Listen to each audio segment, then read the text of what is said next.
আসসালামু আলাইকুম। Basic study ABC চ্যানেলে এবং পেজে সবাইকে স্বাগতম। আজকের টপিক বর্গের মান ও বর্গের একক নির্ণয়। Class number 1। বর্গের একক চেনার উপায়। বর্গের মানের সংখ্যার শেষে যে সংখ্যাটি থাকে তাকে বর্গের একক বলে। যেমন 4 বর্গ সমান সমান 16। 16 সংখ্যাটির শেষের সংখ্যা হলো 6। 6 হলো 4 বর্গের একক। বর্গের মান ও বর্গের একক নির্ণয়। 1 বর্গ অর্থাৎ 1 গুণন 1 এককে 1। 1 বর্গ হয় 1।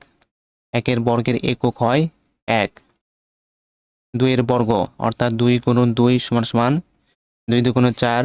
2 বর্গ হয় 4। 2 বর্গের একক হয় 4। 3 বর্গ অর্থাৎ 3 গুণন 3। 3 তিরিকে 9। 3 বর্গ হয় 9। 3 বর্গের একক হয় 9। 4 বর্গ অর্থাৎ 4 গুণন 4। 4 4 16। 4 বর্গ হয় 16। 4 বর্গের একক হয় 6।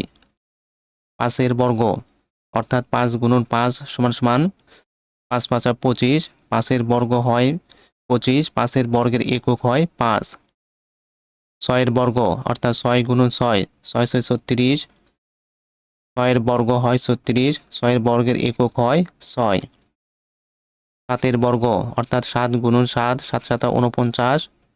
7 বর্গ হয় 49। 7 বর্গের একক হয় 9।